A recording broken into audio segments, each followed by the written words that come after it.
एक बार एक बूढ़ी औरत को उसकी जिंदगी भर की अच्छाइयों के बदले फरिश्तों ने उसकी एक ख्वाहिश पूरी करने की मंजूरी दी। उस बूढ़ी औरत ने फरिश्तों से कहा कि मैं मरने से पहले एक बार स्वर्ग और नरक दोनों की यात्रा करना चाहती हूँ। फरिश्तों ने उस औरत की ख्वाहिश पूरी करने का वचन दिया और उसे अगले ही क्षण एक बहुत बड़े भोजन कक्ष में ले जाया गया, जहां पर बहुत विशाल डाइनिंग टेबल थे। उन पर बहुत ज्यादा स्वादिष्ट दिखने वाले भोजन रखे हुए थे और बहुत अच्छे अच्छे ड्रिंक्स भी रखी हुई थी। मगर उस टेबल के चारों तरफ बैठे लोग बहुत ज्यादा मायूस, भूखे और दुखी लग रहे थे। उस औरत ने देखा कि उन सभी लोगों के हाथों पर कोहनी तक लंबी लंबी चम्मच बंधी हुई है।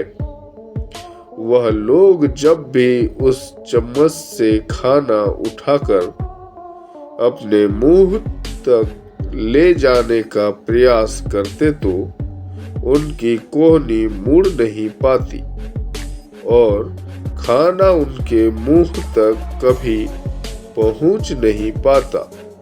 बूढ़ी औरत ने फरिश्तों से पूछा, क्या यह नरक है? फरिश्तों ने कहा, हाँ। औरत ने तुरंत कहा, मुझे यहाँ से दूर ले चलो और अगले ही क्षण उस बूढ़ी औरत को एक भोजन कक्ष में लाया गया। उसी भोजन कक्ष में जहाँ पर बड़े बड़े डाइनिंग टेबल थे, बहुत स्वादिष्ट दिखने वाला भोजन और अच्छे अच्छे ड्रिंक्स टेबल पर सजाई गई थी।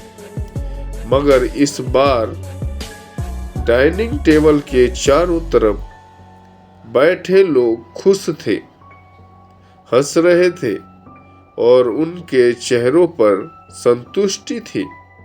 बूढ़ी औरत ने फरिश्तों से कहा, यह तो वही भोजन कक्ष है, वही भोजन है, वही ड्रिंक्स है, मगर फर्क इतना है कि यहाँ के लोग खुश हैं। ऐसा क्यों है? क्या इन लोगों के कोहनी से चम्मच नहीं बंधी है? फरिश्तों ने उस औरत से कहा, ध्यान से देखो, इन लोगों के हाथों से भी कोहनियों तक चम्मच बंधी हुई है।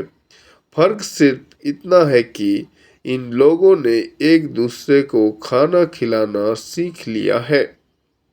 दोस्तों, इन छोटी कहानी की तरह ही हम चाहते तो हमारे जीवन में इसी पृथ्वी पर ही स्वर्ग या नरक दोनों का अनुभव कर सकते हैं। अगर हमें स्वर्ग का अनुभव करना है तो हमें पहले दूसरे के बारे में सोचना होगा, दूसरों को खिलाना होगा, दूसरों की मदद करनी होगी।